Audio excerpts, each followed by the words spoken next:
आज के लेक्चर में हमने स्टडी करना है solvent extraction. Solvent extraction technique को स्टडी करेंगे और सॉल्वेंट एक्सट्रैक्शन का जो हमारा कंप्लीट टॉपिक है इसके अंदर हम टोटल 4 चीज़ें कवर करेंगे। सबसे पहले हम स्टडी करेंगे इसका प्रिंसिपल। जब भी किसी भी टेक्निक को आप स्टडी करते हो आप सबसे पहले उसका देखते हो principle. And the point is principle में आपने डिस्कस क्या करना होता है। प्रिंसिपल में जो उस टेक्निक है, जो मेथड है, जो उसका प्रोसेस है, जो सारा काम हम करते हैं उसको शॉर्ट वर्ड्स में आप बताते हो कि ये इसका प्रिंसिपल है, ये सारा काम हमने इस टेक्निक के अंदर परफॉर्म करना है। सेकेंड चीज़ आपके पास आ जाती है, आपके टॉपिक में फैक्टर्स हैं लेकिन सेकेंड पे हम इसकी टाइप्स को डिस्कस करेंगे कि सॉल्वेंट एक्सट्रैक्शन की टाइप्स क्या है, या सिंपली यू कैन से जिस तरह हमने क्रोमेटोग्राफी की क्लासिफिकेशन स्टडी की थी वैसे ही हम सॉल्वेंट एक्सट्रैक्शन की भी क्लासिफिकेशन स्टडी करेंगे। पहले तो हम ये देखेंगे कि कितनी बेसिस है जिनकी बेसिस पे हम इसकी टाइप्स बना सकते हैं, उन बेसिस के अकॉर्डिंग हमारे पास कितनी टाइप्स हैं और किस किस को हमने डिस्कस करना है। और नंबर थर्ड पे हम डिस्कस करेंगे फैक्टर्स, उन फैक्टर्स को जो कि सॉल्वेंट एक्सट्रैक्शन की टेक्निक को इफ़ेक्ट करते हैं। या तो ये इन फेवर आएंगे या फिर ये आउट ऑफ फेवर आएंगे। या तो सॉल्वेंट एक्सट्रैक्शन की टेक्निक जो है इसमें एक्सट्रैक्शन है, प्योरीफिकेशन है, उसको हेल्प आउट करेंगे, या फिर ये इस प्रोसेस को किसी तरह से भी इफ़ेक्ट करते हैं और सेपरेशन नहीं होने देते। वो फैक्टर्स हैं ऑलमोस्ट 5 to 6 छोटे छोटे से पॉइंट्स हैं, उनको हम डिस्कस करेंगे। और लास्ट में आपके पास आ जाती हैं एप्लीकेशंस। बुक में एप्लीकेशंस गिवन है, एप्लीकेशंस भी उन्होंने अलग अलग से दी हैं। प्रिंसिपल हमारे पास सिंपल प्रिंसिपल आ जाएगा, उसको डिस्कस करेंगे। टाइप्स में हमारे पास टोटल आ जाती हैं 3 बेसिस, उन 3 बेसिस के अकॉर्डिंग हम यहाँ पर टाइप्स को देखेंगे। फैक्टर्स ऑलमोस्ट हमारे पास 6 आ जाते हैं, इनको डिस्कस करेंगे। और एप्लीकेशन भी हमारे पास 2 टाइप्स की आ जाती हैं, एक हमारे पास आ जाएंगी इंडस्ट्री में, दूसरी जो सिंपली हमारे पास आ जाती हैं उनको हम कहते हैं कि इन केमिस्ट्री हैं। 2 तरह की हमारे पास आ जाएंगी यहाँ पर एप्लीकेशंस। तो सबसे पहले हम देखेंगे कि हमारे पास सॉल्वेंट एक्सट्रैक्शन टेक्निक का प्रिंसिपल है क्या। पहले हम प्रिंसिपल लिखेंगे, फिर यहाँ पर एक एग्जांपल लेंगे। उस एग्जांपल में मेथड जब हमारे पास क्लियर हो जाएगा तो फिर हम टाइप्स की बात करेंगे। टाइप्स में मेथड को बार बार डिटेल में डिस्कस नहीं किया जाएगा, सिर्फ एक दफ़ा हम एग्जांपल एक लेंगे, उसमें सारा मेथड सॉल्वेंट एक्सट्रैक्शन टेक्निक होती क्या है वो डिस्कस कर लेंगे, फिर बाकी बातें हमारी बहुत ज़्यादा डिटेल में नहीं रह जाएंगी। तो प्रिंसिपल की अगर बात की जाए तो हमारे पास टोटल यहाँ पर 3 पॉइंट्स आएंगे।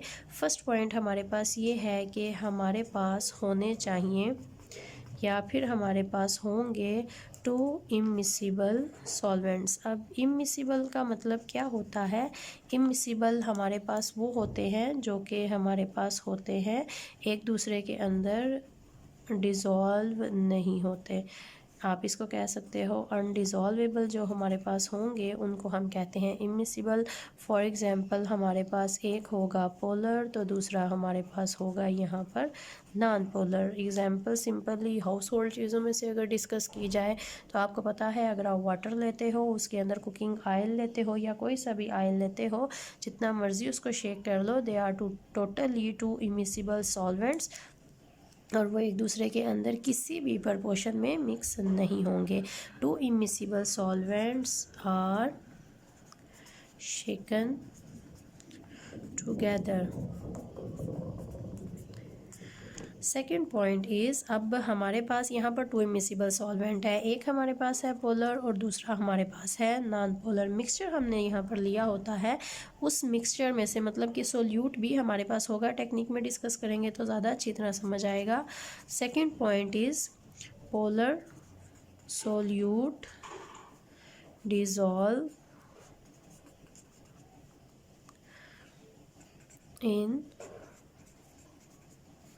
पोलर सॉल्वेंट, ये हमारा आ जाएगा सेकंड पॉइंट। और इसी तरह से हमारे पास थर्ड पॉइंट क्या होगा, solute which is non polar, मतलब कि जो हमारा यहाँ पर नॉन पोलर सोल्यूट होगा वो हमारा डिज़ोल्व हो जाएगा नॉन पोलर सॉल्वेंट में। ये हमारे पास आ जाता है इसका principle of solvent extraction is two immiscible solvents are shaken together, polar solute dissolve in polar solvents and non polar solute dissolve in non polar solvent. अब अगर हम एक एग्जांपल लें और इस टेक्निक को समझने की कोशिश करें तो हम सिंपल एग्जांपल ले लेते हैं। अब हमें यहाँ पर सबसे पहले क्या चाहिए, हमें यहाँ पर चाहिए to immiscible solvent. To immiscible solvent एक फॉर एग्जांपल मैंने यहाँ पर ले लिया है वाटर, दूसरा मैंने यहाँ पर ले लिया है कार्बन टेट्रा क्लोराइड। अब हमारे पास यहाँ पर हुआ क्या है, ये एग्जांपल खुद से हम बना लेते हैं सिर्फ इस टेक्निक को समझने के लिए।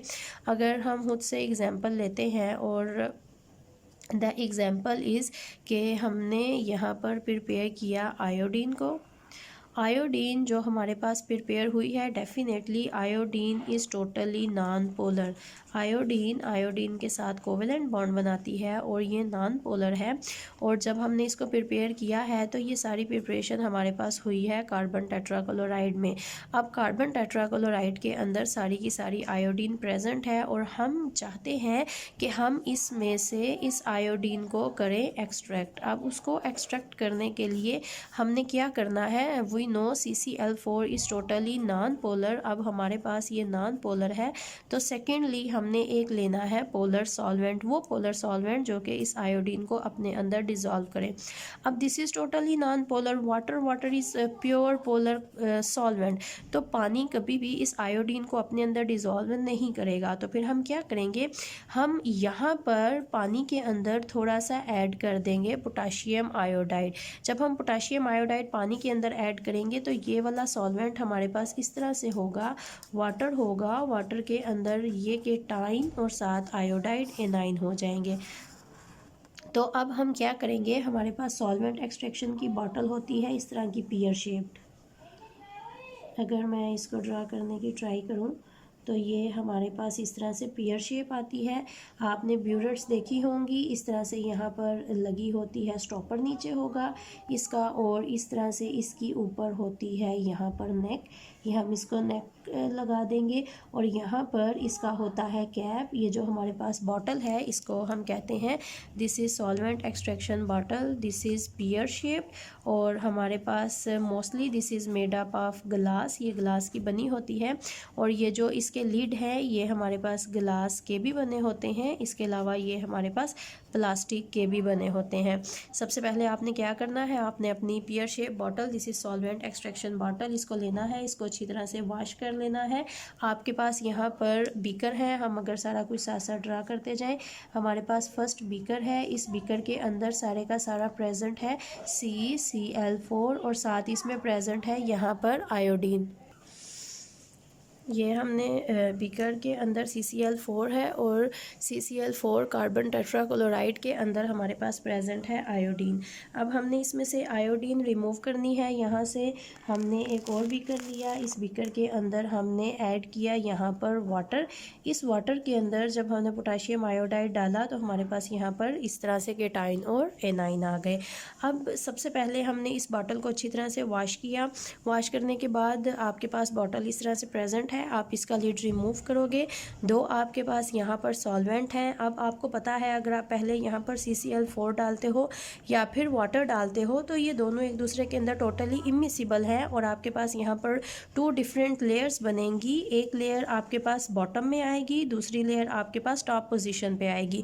और कौन सी लेयर बॉटम में आएगी, कौन सी टॉप पोजीशन पे आएगी, ये डिपेंड करता है कि कौन सी लेयर हमारे पास ज़्यादा डेंसर है। अब जो तो ज़्यादा डेंसर है वो हमारे पास आएगी बॉटम में, जो लेस डेंसर है वो टॉप में आएंगी। एंड वी नो डैट कि हमारे पास ये जो वाटर है डैट इज़ मोर डेंसर। तो आप पहले यहाँ पर पानी डाल लें, this is your choice, whatever the layer you want to add first, फ़र्क नहीं पड़ेगा। आपने पहले यहाँ पर इसको हमने बीकर 1 कहा, इसको हमने बीकर 2 कह लिया, आपने बीकर 1 यहाँ पर ऐड किया एंड सपोज ये आपके पास इस तरह से आया। यहाँ पर सारे का सारा आपके पास पानी है, पानी में पोटाशियम है और आपके पास है आयोडाइड।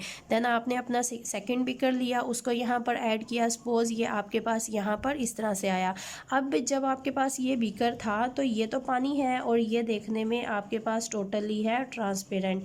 आपको पता है अगर पानी में आप पोटाशियम आयोडाइड NaCl साल्ट भी डालते हो तो उसके कलर पे फ़र्क नहीं पड़ेगा, बस ज़रा सा वो गंदला सा लगेगा लेकिन होगा ट्रांसपेरेंट। लेकिन जब आपके पास CCl4 है और आयोडीन है, iodine in the form of I2 is always purple in colour. ये वाला जो आपके पास सोल्यूशन है this is purple in colour. जब आप यहाँ पर इसको ऐड करोगे तो यहाँ पर टोटली आपको पर्पल कलर नज़र आएगा, यहाँ पर आपको डिफरेंट सा ट्रांसपेरेंट कलर नज़र आएगा। जब आपने यहाँ पर दूसरी लेयर भी ऐड की then again you will place your stopper your lid here. अच्छी तरह से इसको आप लिड को यहाँ पर रखोगे। The point is to immiscible solvent जो हमने यहाँ पर ऐड कर दिए, दे आर शेकन टुगेदर। आप इसकी नेक से इसको पकड़ोगे, जो इसका लिड है उसके ऊपर अपना थंब रखोगे। आपने बहुत अच्छी तरह से with the help of your hand इसको शेक करना है। लिड को ऊपर से आप पकड़ के रखोगे, अदरवाइज लिड गिर जाएगा। जब आप शेक करोगे तो ढक्कन उतर के गिर जाएगा और सारा सॉल्वेंट बह जाएगा।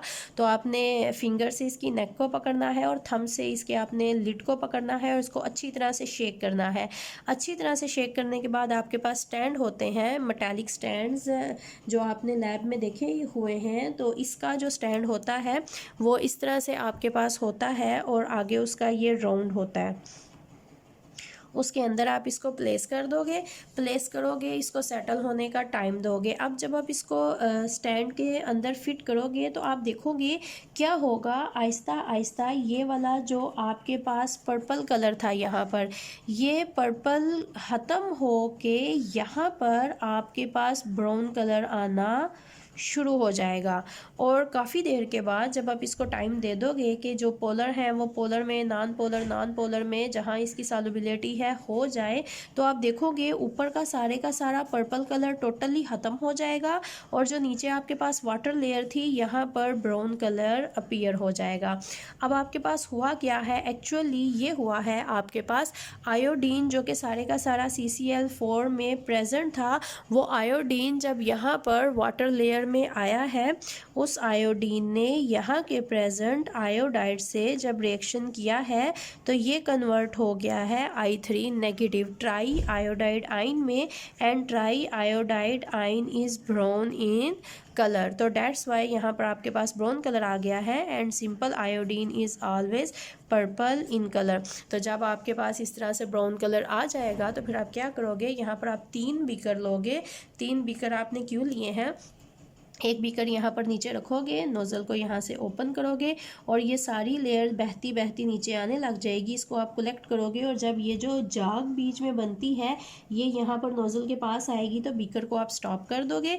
या आपका बीकर 1 है, इसको आप लेबल दे दोगे दिस इज़ ट्राई आयोडाइड, इसको साइड पर रख दोगे।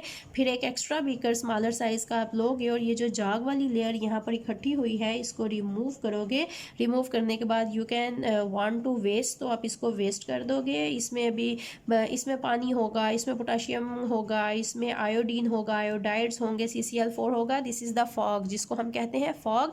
ये यहाँ की सारी की जाग है, इसके अंदर अपर लेयर लोअर लेयर के सारे कंपोनेंट्स, बहुत से कंपोनेंट्स प्रेजेंट होते हैं।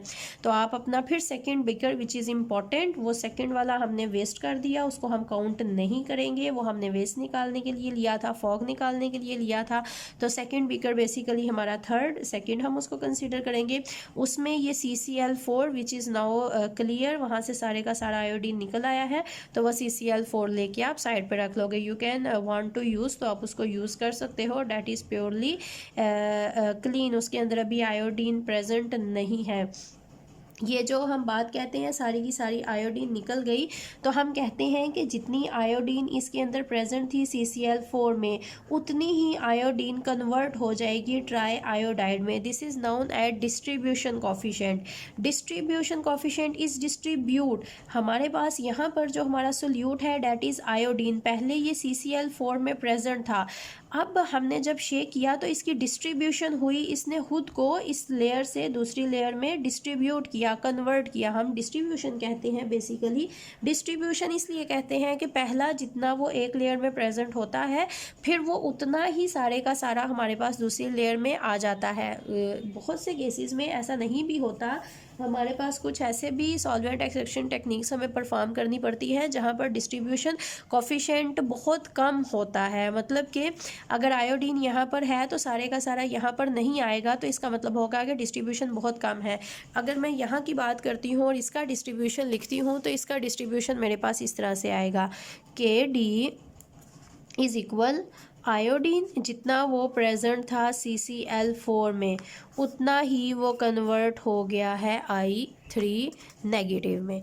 तो दिस इज़ इक्विलिब्रियम। ये डिस्ट्रीब्यूशन बहुत क्लियर है, ये सॉल्वेंट एक्सट्रैक्शन बहुत आसान है। आयोडीन को CCl4 से निकाल के वाटर में कन्वर्ट करना बहुत आसान है और इजीली हम इसको कर सकते हैं क्योंकि इसकी डिस्ट्रीब्यूशन वैल्यू हाई है। अगर कोई ऐसा कंपोनेंट हो जो कि ईजीली खुद को डिस्ट्रीब्यूट नहीं करता तो वहाँ पर कंटिन्यूस सॉल्वेंट एक्सट्रैक्शन परफॉर्म की जाती है।